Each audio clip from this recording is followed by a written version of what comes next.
Once upon a time there was a little boy called Silly Billy.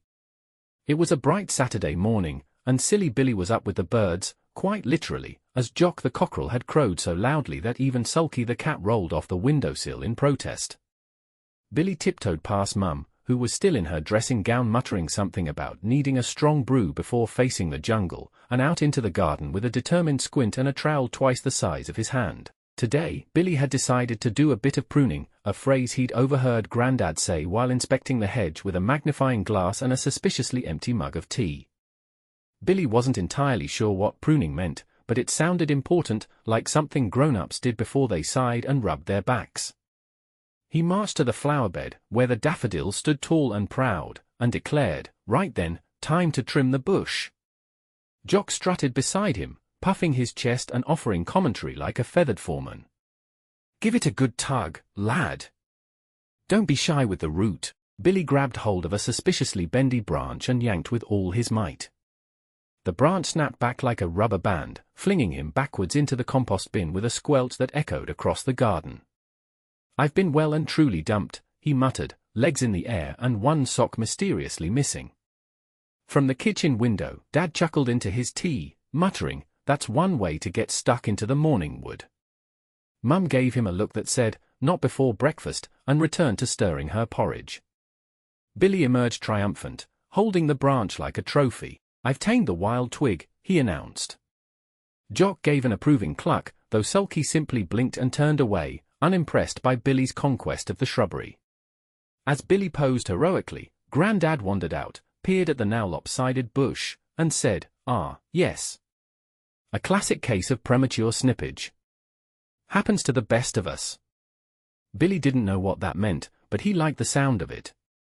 He'd conquered the garden, survived the compost, and learned that sometimes a good morning starts with a bit of unexpected branching out. After his triumphant twig taming, Billy decided the garden needed a full makeover.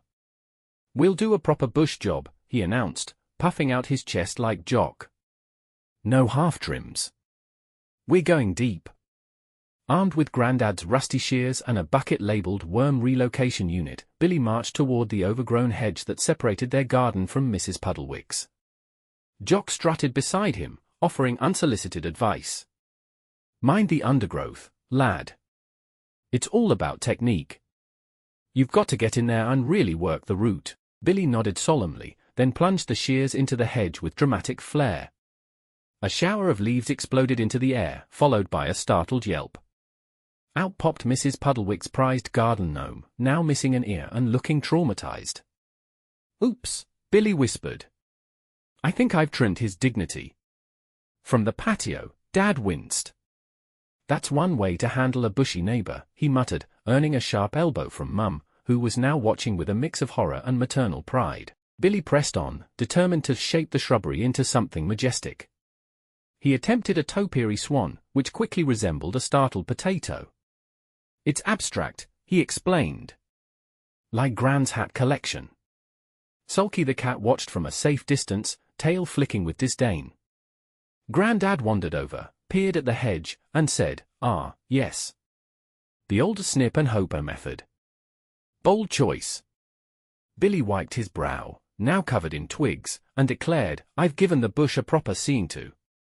Jock clucked approvingly, though Mrs. Puddlewick could be heard muttering something about garden vandalism disguised as childhood whimsy. Just then, Billy spotted a suspicious rustling in the hedge.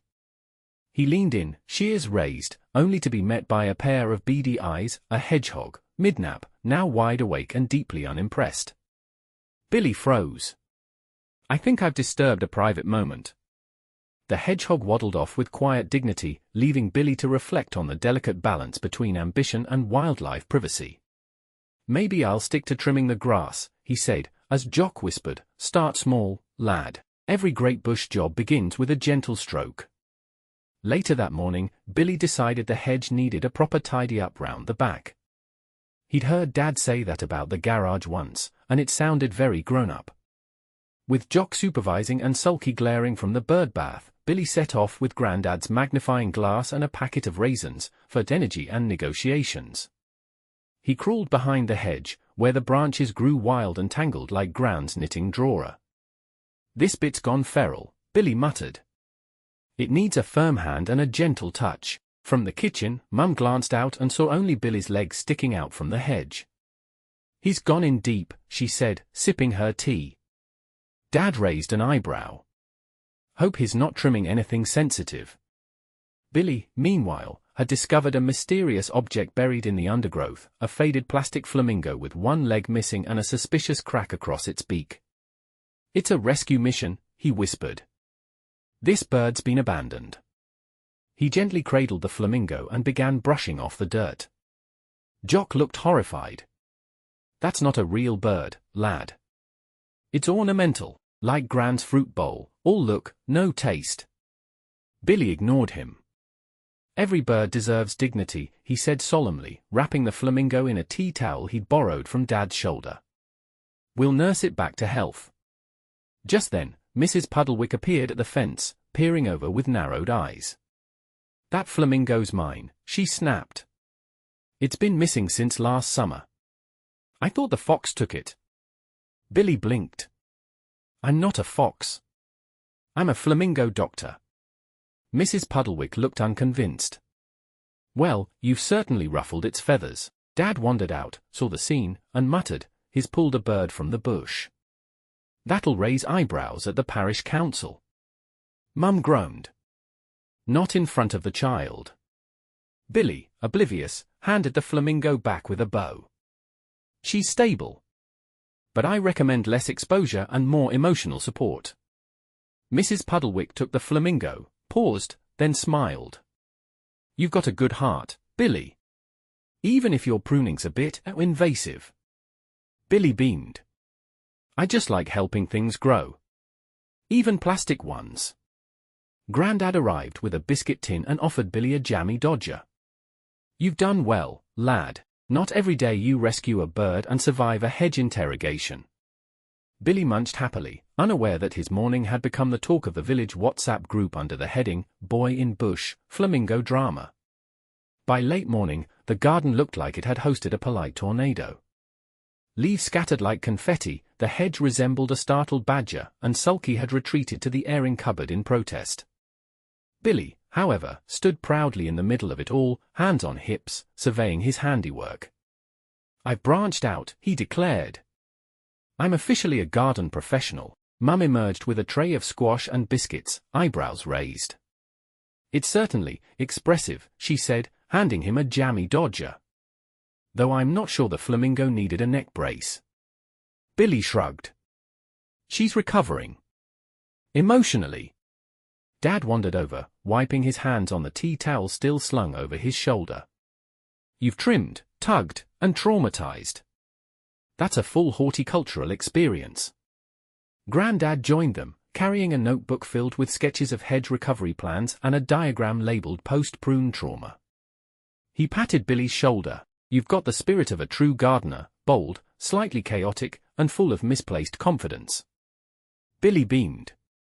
"I just wanted everything to look nice. Like Gran's biscuit tin, messy but magical." At that moment, Gran arrived with a basket of lemon drizzle cake and a knowing smile. "I hear you've been busy with the bush," she said, handing out slices. "I always say, a good trim keeps things fresh. Just mind the roots, they've got feelings too." Everyone chuckled, except Sulky, who peeked out from the kitchen window with a look that said, "I warned you." Billy sat on the grass, munching cake and watching the breeze rustle the hedge. "I think gardens are like people," he said thoughtfully. "They get messy, but they're still lovely underneath." Mum smiled. "That's very wise, Billy." Dad nodded. "And very British." Jock flapped onto the fence post and crowed, "Next week, lawn maintenance. We'll tackle the hairy bits." Billy giggled. "I'm ready. I've got the tools and the attitude." Grandad raised his mug. To Billy, the boy who saw a bush and thought, "I can fix that," and as the family sat together in the slightly lopsided garden, surrounded by crumbs, laughter, and one mildly traumatized flamingo, Billy felt proud. He hadn't just trimmed the hedge, he'd pruned his way into a memory.